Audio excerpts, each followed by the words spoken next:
Hey everybody, welcome back to another video. This one is a sweet and fun one.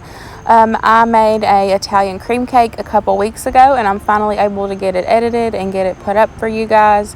I used an old cookbook for the cake recipe itself. And I'll just have it typed out in the description box. It's just an older recipe book, and I've used this recipe for years.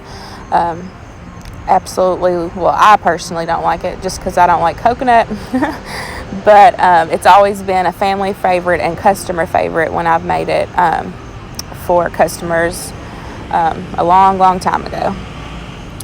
So most of it's going to be to music. I had to do like time lapse on everything because it was like 45 minutes long. But y'all will still get the concept, of me mixing in the cake together, making the icing, and then decorating and baking and all that stuff. So I just hope you all enjoy this video.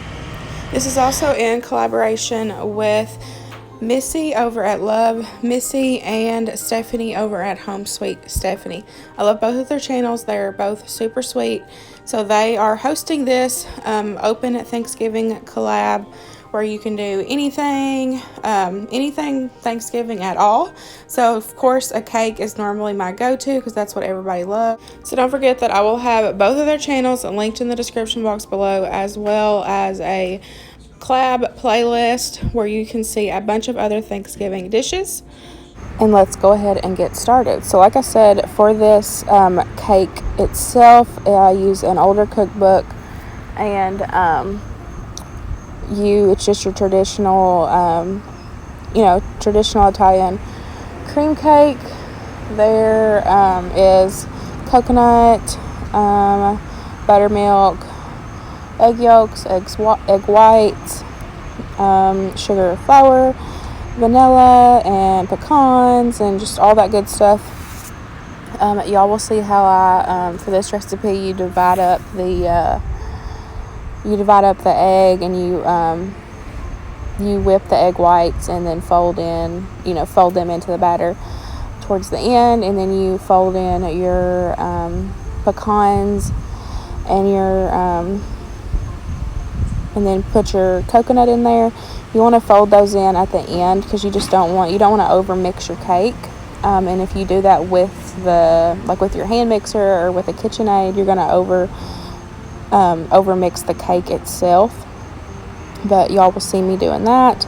And for the icing is just basic. I didn't do a double batch, and I had a little bit left over, which I was fine with because everybody loves cream cheese icing. Like I said, I just did a double batch, so I used 2 sticks of butter, 2 things of cream cheese, some vanilla, and then I think it was like a box and a half, 2 boxes of powdered sugar. And then you just whip that all till you get the consistency that you want. For me, I like this a little thicker, just because it is a heavy cake. You want it, you want it to be, make sure where it's going to be thick and rich, and where it will stay, on the cake. And one of the good parts about this cake is that with the decorating, it makes it a lot easier. I just chop up a bunch of the pecans, and y'all will see me pat them on the cake. That helps so much with decorating. If you're not a normal, like home baker or anything, this is one of the good cakes that you can make, and you don't have to worry about, the icing messing up or not being smooth on the sides, or because you're covering it up with nuts. So this is definitely a first time cake if you are not used to baking in the kitchen. This one is really good also for holidays.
Do you hear me? Your head is in the way. I can't see if your head's in the way.